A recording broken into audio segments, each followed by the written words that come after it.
Hello दोस्तों, नमस्कार। स्वागत है आप सभी का एजुकेशन मंत्रा में। दोस्तों, स्कूल मर्जर मामले में एक स्पेशल अपडेट आ चुकी है। साथ ही साथ दोस्तों, एक बड़ी अपडेट सुप्रीम कोर्ट से जुड़ी हुई है और एक हाई कोर्ट से जुड़ी हुई है। तो इस विषय पर चर्चा होगी और साथ ही साथ एलटी ग्रेड शिक्षक भर्ती की महत्वपूर्ण खबर है, उसको बिल्कुल भी मिस ना करिएगा।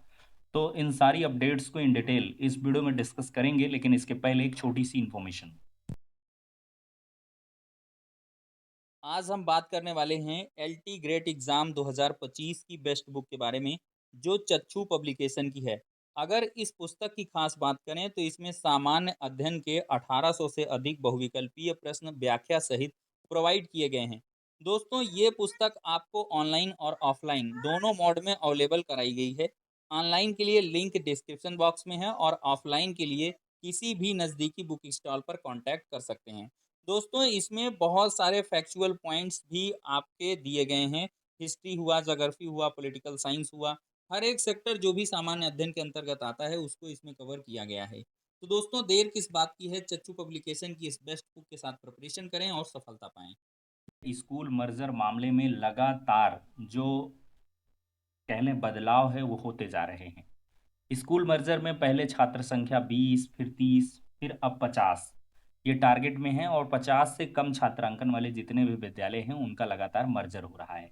हालांकि इस दिशा में बहुत सारे विरोध प्रदर्शन भी हुए हैं। ग्रामीण जनों की और साथ ही साथ ग्राम प्रधान की असंतुष्टि के चलते आज के ही समाचार पत्र में दिया है कि लगभग 36 विद्यालयों का विलय जो मर्जर है उसको कैंसिल भी किया गया है। तो इस दिशा में भी कार्य हुए हैं। लेकिन इसी बीच सिंगल बेंच की एक हार के बाद डिवीजन बेंच की पीआईएल की निरस्तीकरण के बाद अब ये मामला पहुंचा है माननीय supreme court of new Delhi में।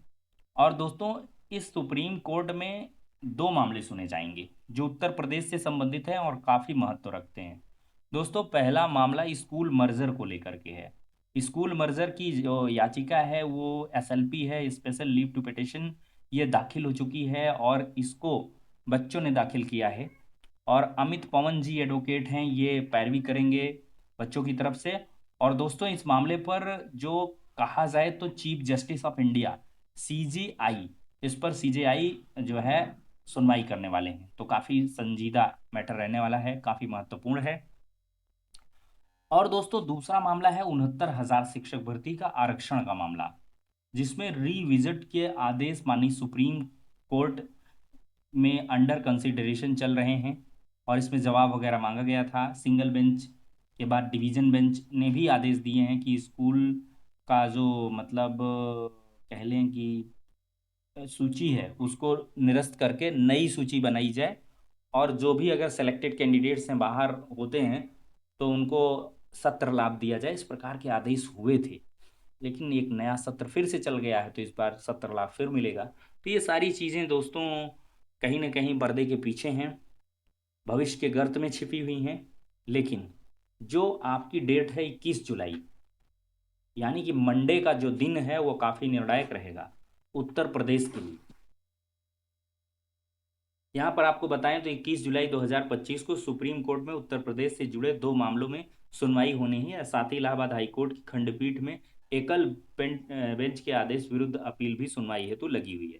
पहला मामला दोस्तों रवि कुमार सक्सेना बनाम स्टेट ऑफ यूपी, डायरी संख्या 38,554/2024 है, जो 69,000 शिक्षक भर्ती की पुनः समीक्षा यानी कि रिविजिट से जुड़ा हुआ है, जिसमें चयन सूची रद्द है। दूसरा मामला दोस्तों सेंसी देवी बनाम स्टेट ऑफ यूपी, डायरी संख्या है 38,597/2025 है, जो स्कूल पेयरिंग मामले को लेकर के है। और दोस्तों, रवि कुमार सक्सेना केस न्यायमूर्ति दीवांकर दत्ता व न्यायमूर्ति अगस्टिन जॉर्ज मसीह की पीठ के समक्ष है, जबकि सेंसी देवी और केस जस्टिस चीफ जस्टिस के सामने सूचीबद्ध है, जिससे इन दोनों मामलों की अहमियत और भी बढ़ जाती है। दोस्तों, तीसरे मामले में शाहजहांपुर से एसपीएलए 674/2025 सासी देवी एंड अदर्स की सुनवाई जस्टिस मनोज कुमार गुप्ता और राम मनोहर नारायण मिश्र की खंडपीठ में होगी।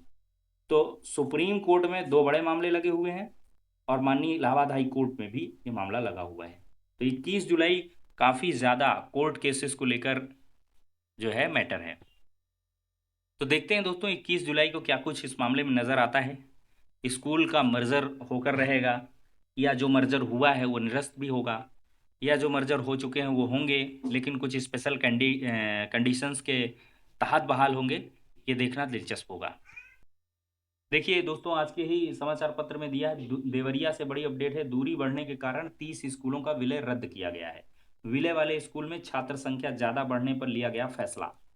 तो दोस्तों, प्रदेश में कम छात्र नामांकन वाले परिषदीय विद्यालयों के पेयरिंग के बाद स्थानीय जरूरतों को देखते हुए इसमें संशोधन भी किया जा रहा। देवरिया में 30 विद्यालयों का विलय निरस्त करने का निर्णय लिया गया है। बेसिक शिक्षा देवरिया शालिनी श्रीवास्तव की ओर से इससे संबंधित निर्देश जारी किया गया है। निर्देश में कहा गया है, पूर्व में खंड शिक्षा अधिकारियों के प्रस्ताव और जिलाधिकारी के अनुमोदन से 244 परिषदीय विद्यालयों का विलय दूसरे स्कूलों के साथ किया गया था, लेकिन विद्यालयों में छात्र नामांकन बढ़ने, विद्यालयों के बीच अत्यधिक दूरी और स्थानीय परिस्थितियों आवश्यकताओं को देखते हुए संबंधित खंड शिक्षा अधिकारियों ने इसमें संशोधन का अनुरोध किया है। जिला अधिकारी की अनुमति से 30 परिषदीय विद्यालयों का विलय तत्काल प्रभाव से निरस्त कर दिया गया है। संबंधित खंड शिक्षा अधिकारी इससे जुड़ी अन्य आवश्यक प्रक्रियाएं पूरी करेंगे। विलय के बाद कई जगह स्कूलों की दूरी ज्यादा होने का मामला देते हुए अभिभावक विलय निरस्त करने की मांग कर रहे थे। इसे देखते हुए स्थानीय स्तर पर निर्णय लिए जा रहे हैं। वहीं प्राथमिक शिक्षक प्रशिक्षित स्नातक एसोसिएशन के प्रांतीय अध्यक्ष विनय कुमार सिंह ने इसे शिक्षकों के संघर्ष की जीत बताया है।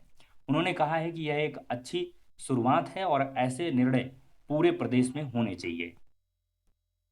देखिए, आज के समाचार पत्र में भी दिया है, विलय के खिलाफ अब बच्चे पहुंचे सुप्रीम कोर्ट। परिषदीय विद्यालयों के विलय के विरोध में अब पीलीभीत के बच्चों की ओर से सुप्रीम कोर्ट में याचिका दाखिल हुई है। कल्याणपुर गांव राठ पीलीभीत की 10 वर्षीय छात्रा सेंसी देवी, चांदपुर गांव राठ पीलीभीत की 9 वर्षीय कोमल और इसी गांव की 7 वर्षीय मिली देवी ने अपने अभिभावकों के माध्यम से सर्वोच्च न्यायालय का दरवाजा खटखटाया है। याचिकाकर्ताओं के अधिवक्ता की दलील है कि बच्चों के मौलिक और संवैधानिक शिक्षा के अधिकार को बिना संसदीय स्वीकृति के बाधित नहीं किया जा सकता। यही नहीं, सरकार के इस कदम को मनमाना भी बताया गया है। गौरतलब है कि इससे पहले भी सुप्रीम कोर्ट में एक याचिका दाखिल हो चुकी है। तो दोस्तों, सारे मामलों की सुनवाइयां 21 जुलाई को होंगी और जो जैसी अपडेट होगी आपको इस चैनल के माध्यम से अवश्य प्रोवाइड की जाएगी। दोस्तों, 6 साल बाद एलडीजीआईसी भर्ती, बड़ी संख्या में प्रतियोगी होंगे बाहर। 4 साल बाद संभावित प्रवक्ता भर्ती में बड़ी संख्या में अभ्यर्थी ओवर एज होने से अनहर रहेंगे और प्रवक्ता भर्ती में अचानक बीएड अनिवार्य होने से परास्नातक वालों से भी छीना है अवसर।